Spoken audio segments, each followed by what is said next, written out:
Tabora safi, Kigoma safi. Awali yote nami nishukuru nafasi hii kumshukuru Mwenyezi Mungu mwingi wa rehema ambaye ametuwezesha siku leo kukutana hapa kwa ajili ya ufunguzi wa sikukuu yetu muhimu ya Nane Nane, ambayo sisi wengi tumezaliwa katika kilimo, uvuvi na ufugaji. Nimshukuru sana Daktari Samia Suluhu Hassan, Rais wetu wa Jamhuri ya Muungano wa Tanzania, kwa kuendelea kuenzi swala hili la Nane Nane kufanyika katika kanda zetu. Tunamshukuru sana Mheshimiwa Rais. Lakini niwashukuru sana waandaaji wa sherehe hizi kwa mwaliko wenu na kunipa heshima kubwa ya kuwa mgeni rasmi katika uzinduzi huu wa maonyesho ya wakulima, wafugaji na wavuvi, ambao ni kiashiria cha mchango mkuu wa sekta ya kilimo, mifugo na uvuvi kwenye maendeleo ndani ya nchi yetu.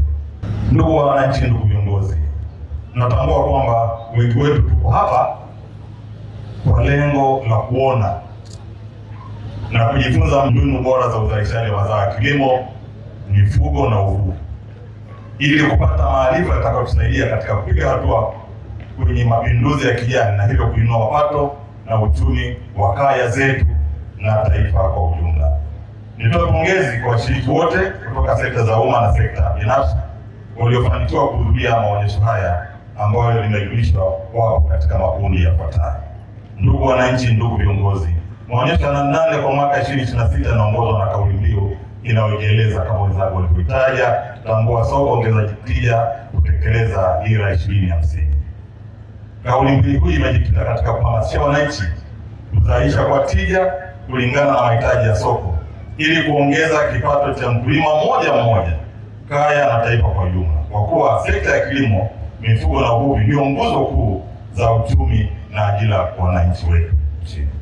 Ndugu viongozi, ndugu wananchi, takwimu zinaonyesha kuwa zaidi ya 65% ya Watanzania wanategemea kilimo, mifugo na uvuvi kwa maisha yao ya kila siku. Sekta hizi ndizo zinazozalisha taifa, zinatoa ajira na kuchangia kwa kiasi kikubwa katika pato la taifa. Katika mwaka wa 2024, sekta ya kilimo nchini imekuwa kwa 4.1% na imechangia 26.3% katika pato la taifa, na ajira kwa wananchi kwa 61.4%. Na sekta ya mifugo imekuwa kwa 5% na kuchangia 6.2% katika pato la taifa na kutoa ajira kwa kaya zaidi ya milioni 6.5 nchini. Kwa hiyo sekta, ukiangalia ndugu wananchi, sekta ya uvuvi inachangia 1.7% katika pato la taifa.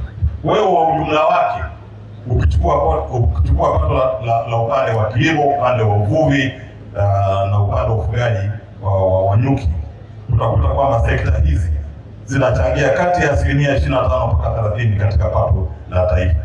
Kwa hiyo ukichukua uvuvi, ukichukua kilimo, ukichukua na sekta ya nyuki, asilimia katika pato la taifa ni 30%. Sasa ukichukua 30%, ndugu wananchi, ni pato dogo sana. Kwa hiyo tuna kila sababu ya kuona namna gani tunaweza kuongeza bidii katika uzalishaji katika sekta hizi, lakini katika sekta zetu tatu. Takwimu hizo zinaashiria kuimarika kwa sekta ya kilimo, mifugo na uvuvi. Naomba nirudie, hizi takwimu nilizosema ni katika suala zima la kilimo, mifugo na uvuvi, ndizo zina account kwenye 30%. Kwa hiyo kama uvuvi, kilimo na mifugo ni 30%, ambayo ndio inasaidia kuingiza kwenye taifa, kwenye pato la taifa, bado ndugu zangu, tuko chini. Tuna kila sababu ya kuongeza bidii ili sekta hizi ambazo tunasema ndio nguzo za taifa ziweze kuzalisha zaidi katika swala zima la mapato ndani ya mfuko wetu. Ndugu wananchi, kanda ya magharibi inaundwa na mikoa miwili ambayo ni Tabora na Kigoma, inayo ardhi nzuri, mvua za kutosha, mifumo ya mito na maziwa. Yote haya ni rasilimali zinazofaa kwa kilimo cha kisasa, ufugaji wa kibiashara na uvuvi endelevu. Endapo wananchi watazingatia kilimo cha kisasa kinachozingatia kanuni bora za kilimo, ufugaji wa kibiashara na uvuvi endelevu na matumizi ya teknolojia mbalimbali zinarahisisha uzalishaji wenye tija, basi uchumi wa kaya na taifa utaamilika. Hapa swala la kilimo biashara ni muhimu sana. Ndugu viongozi wenzangu na ndugu wananchi kwa jumla, tunapozungumzia swala la kilimo biashara lina maana kubwa sana, kwa maana kwamba huwezi kwenda kufanya kilimo chochote, ni lazima ujue udongo huu unaweza kusaidia hilo zao likamea, hilo zao likakua. Kwa hiyo swala la kujua udongo wa aina gani na kwenda kupanda nini ni swala la msingi sana. Lakini swala la mbegu ya aina gani na kwenda kuipanda ni swala la msingi sana.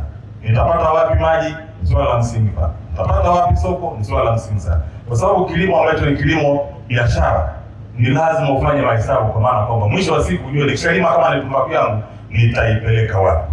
Na swala ambalo linasisitizwa na viongozi wetu na sisi tunasisitiza ni swala tulime kilimo kwa ajili ya chakula, lakini pia tulime kilimo kwa ajili ya biashara.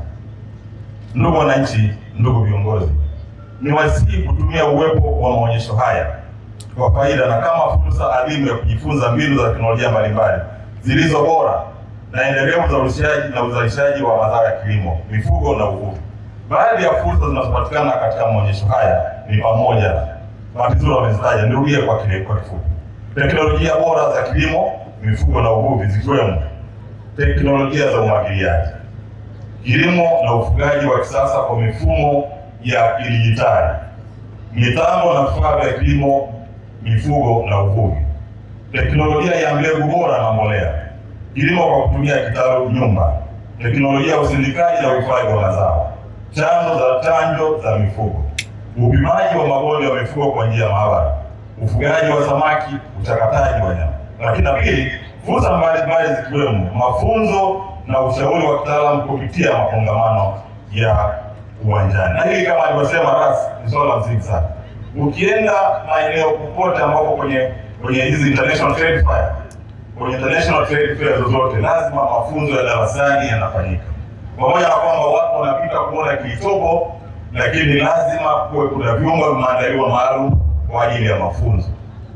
Unakuwa kwenye eneo moja unaweka labda mafunzo upande wa tumbaku, eneo lingine mafunzo kwa ajili ya uvuvi wa samaki au namna ya kuvizimba, eneo lingine labda namna ya kilimo cha mchikichi. Kwa hiyo tuko na yale madarasa, tunapokuja hapa itaongeza tija katika kuongeza uelewa wa wananchi wetu. Ndugu wananchi, moja ya mambo mtakayoyaona na kujifunza baada ya kutembelea mabanda mbalimbali ni uwepo na upatikanaji wa mbolea za aina mbalimbali kwa mazao kama zinavyoonyeshwa na Mamlaka ya Udhibiti wa Mbolea Tanzania, pamoja na makampuni kadhaa ya mbolea yaliyoko kwenye maonyesho haya. Aidha, serikali itaendelea kuboresha huduma za utoaji mbegu za ruzuku ili kuwezesha wakulima wote kwa lengo la kuongeza tija. Na hili napenda nilieleze, serikali itaendelea kudhibiti mbolea feki. Kuna watu ambao wanakuwa na mbolea feki, unakuta anachukua mbolea halisi anachanganya na udongo.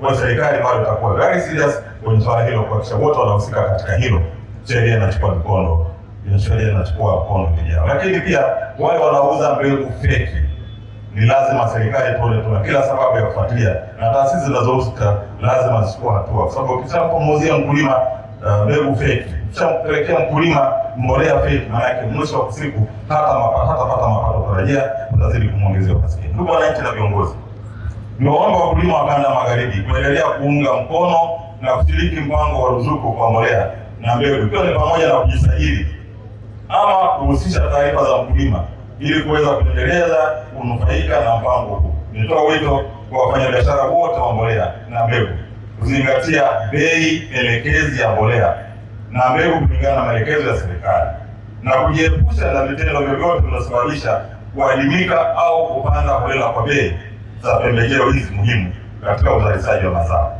Pamoja na ruzuku za mbolea na mbegu, serikali pia itatoa ruzuku ya viuatilifu kwa mazao yanayosimamiwa na bodi kama vile korosho pamoja na pamba.